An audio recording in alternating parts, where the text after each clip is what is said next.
निषेध असो कोण म्हणताय होत नाही झाल्याशिवाय राहत नाही।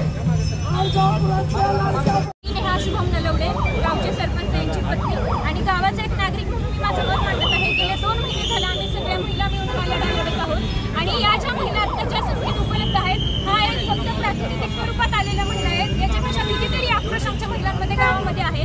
आम्ही फक्त प्रतिनिधित्व करण्यासाठी एवढ्या महिला या संख्येने मोठ्या संख्येने इथे उभे राहिलेलो आहोत। उद्यापासून दुर्गेचा उत्सव सुरू आहे। आमची सरकारला एकच मागणी आहे, दर महिन्याला लाडकी बहीण म्हणून तुम्ही आमच्या खात्यामध्ये जे पैसे देत आहात, लाडकी बहीण तुम्ही जर आम्हाला लाडका भाऊ म्हणून लाडकी बहीण म्हणून आमच्याकडे बघत असाल तर ही भावना आम्हाला नको। कुठलाही लाडका भाऊ लाडक्या बहिणीचं दुकान आणून ते चालू करू शकत नाही आणि या प्रकारचा निषेध आम्ही हे व्यक्त करत आहोत।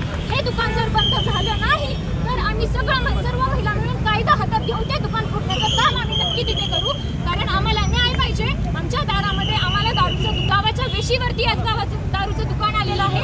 याचा अर्थ गावातला प्रत्येक व्यक्ती उद्या भविष्यातली सगळी पिढी तरुण पिढी उद्ध्वस्त होण्यासाठी या कार्याला वेळ लागणार नाहीये। याचा निषेध करण्यासाठी आम्ही ठामपणे इथे उभे आहोत आणि या सगळ्यासाठी सरकारने आमचा या सगळ्या कार्याचा पाठपुरावा घ्यावा आणि हे दुकान बंद करावं। पालकमंत्र्यांना तसेच पूर्ण सरकारला आमची हात जोडून विनंती आहे की या सगळ्या महिलांचा पुकार तुम्ही ऐकावा आणि लाडक्या भावाने लाडक्या बहिणींसाठी काय करायचं असतं तर 1,500 रुपये द्यायचे नसतात। लाडक्या बहिणींसाठी लाडक्या भावाने दारूचं दुकान बंद करायचं असतं, लाडक्या बहिणीचा संसार वाचवायचा असतो। त्यासाठी सरकारला विनंती आहे या सगळ्या लाडक्या बहिणीची की तुम्ही कृपया हे दारूचं दुकान पूर्णपणे बंद करून टाकावं, नाहीतर आम्ही कायदा हातात घेऊन ते दुकान फोडण्यात येईल। लाडक्या बहिणीचा अर्जापुरातल्या लाडक्या बहिणींचा एकच पुकार, दारू दुकान नको सरकार। अर्जापूर तालुका पंचायतीची दारूबंदी झालीच पाहिजे, झालीच पाहिजे, झालीच पाहिजे, झाल्याशिवाय राहत नाही।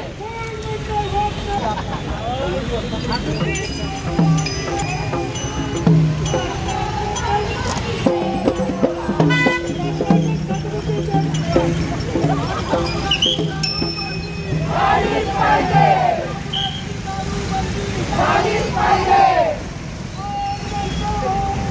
झाल्याशिवाय राहत नाही। झालंच पाहिजे,